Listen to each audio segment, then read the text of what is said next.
kaos spesial dari Starting Eleven. Klik link di deskripsi untuk pre-order ya.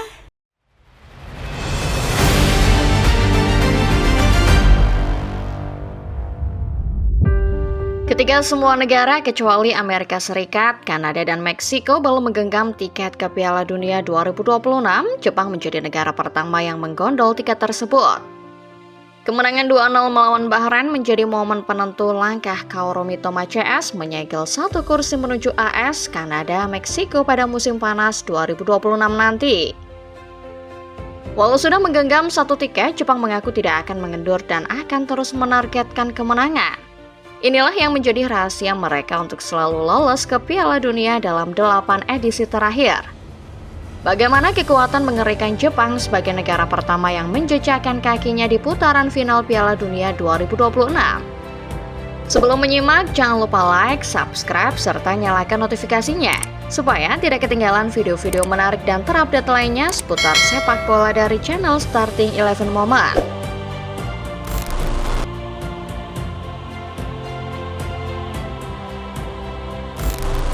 Sepak bola Asia telah mengalami perkembangan pesat selama beberapa tahun kebelakang.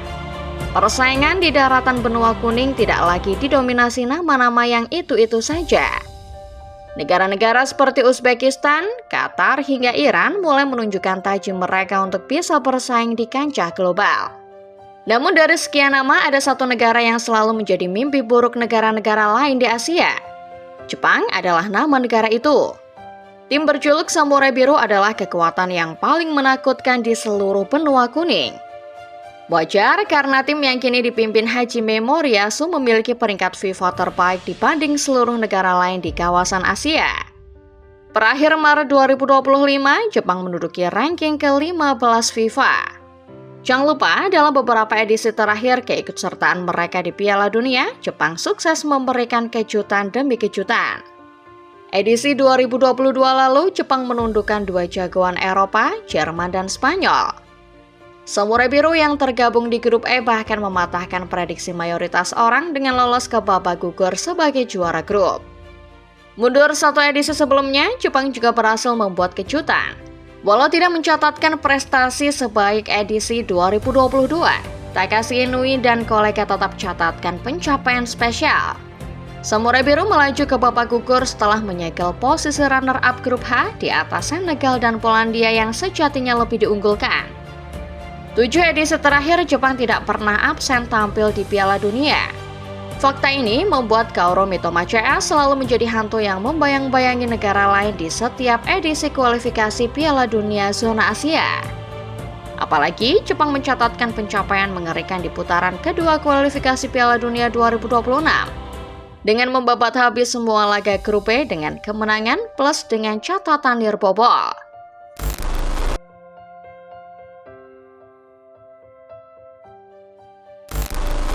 Dalam setiap kompetisi yang menggunakan format grup akan selalu ada yang namanya grup neraka. Pun begitu dengan ronde ketiga kualifikasi Piala Dunia 2026 zona Asia. Grup neraka itu ada di grup C. Jepang tergabung bersama para langganan Piala Dunia lainnya seperti Australia dan Arab Saudi serta negara-negara kuda hitam di dalam grup ini. Jangan lupa, di dalam grup ini ada juga Indonesia yang merupakan debutan di ronde ketiga kualifikasi Piala Dunia. Skuad Garuda menjadi satu-satunya perwakilan Asia Tenggara di ronde 3 ini, mengikuti jejak Vietnam dan Thailand di 2 edisi sebelumnya. 2 slot grup C lain diisi oleh Tiongkok dan Bahrain yang secara kualitas juga tidak bisa dianggap remeh. Jepang pastinya tahu kalau kualitas mereka jauh di atas negara-negara lain di Asia, terutama di grup C.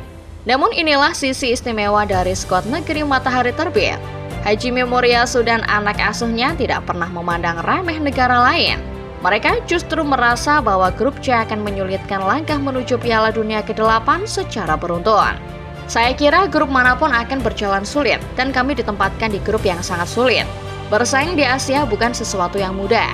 Jalan sulit menuju Piala Dunia terbentang ke depan, tapi kami akan mempersiapkan diri, kata Hajime Moriyasu menanggapi fakta timnya bakal tergabung ke dalam grup C.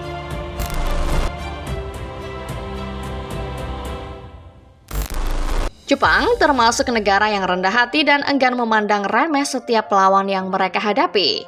Padahal mereka tahu bahwa secara kualitas hampir tidak ada negara Asia yang sanggup menyamai level sepak bola mereka. Namun, menganggap Jepang akan main aman setelah dipastikan lolos justru anggapan yang keliru. Sudah sejak zaman dulu orang-orang Jepang dikenal sebagai orang-orang yang all out dan tidak kenal kata menyerah. Dari zaman samurai, Perang Dunia II sampai era modern, mentalitas seperti inilah yang membuat mereka selalu dipandang tinggi di kalangan masyarakat dunia. Di kualifikasi Piala Dunia 2026, mentalitas itulah yang coba diterapkan pelatih Hajime Moriyasu. Sebagai pelatih yang sudah menangani timnas Jepang sejak 2018, Moriyasu tahu betul seperti apa kompetisi yang dihadapi Jepang. Untuk itu, ia selalu menekankan kepada anak asuhnya bahwa di setiap laga mereka harus mematok kemenangan sebagai target utama. Cara pandang seperti itu diterapkan Moriyasu dalam laga melawan Bahrain, yang menjadi laga penentu kelolosan Jepang. Samurai Biru sebetulnya hanya butuh hasil imbang untuk mengantongi tiket ke World Cup 2026. Namun, imbang bukanlah gaya Jepang dan Moriyasu. Kaoru Mitoma CS tetap diminta menang sebagai upaya paling maksimal yang bisa mereka lakukan. Hasilnya, Jepang benar-benar sukses memukul Bahrain dengan kemenangan 2 gol tanpa balas. Kemenangan ini sesuai dengan apa yang diharapkan Moriyasu.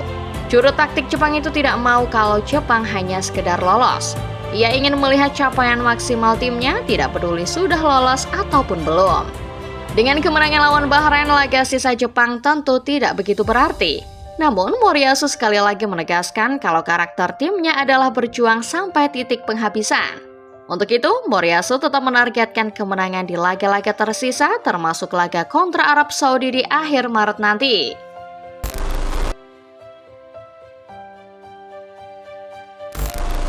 Dalam sejarah perkembangannya, Jepang kerap menjadi teladan bagi masyarakat dunia, termasuk dalam hal sepak bola.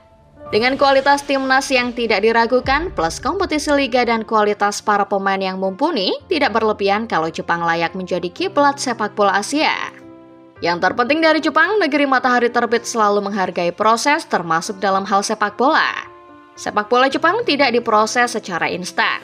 Ada proses panjang di baliknya yang melibatkan banyak faktor termasuk kontribusi para pemain abroad. Kita bisa melihat kalau skuad Jepang diisi oleh mayoritas pemain abroad.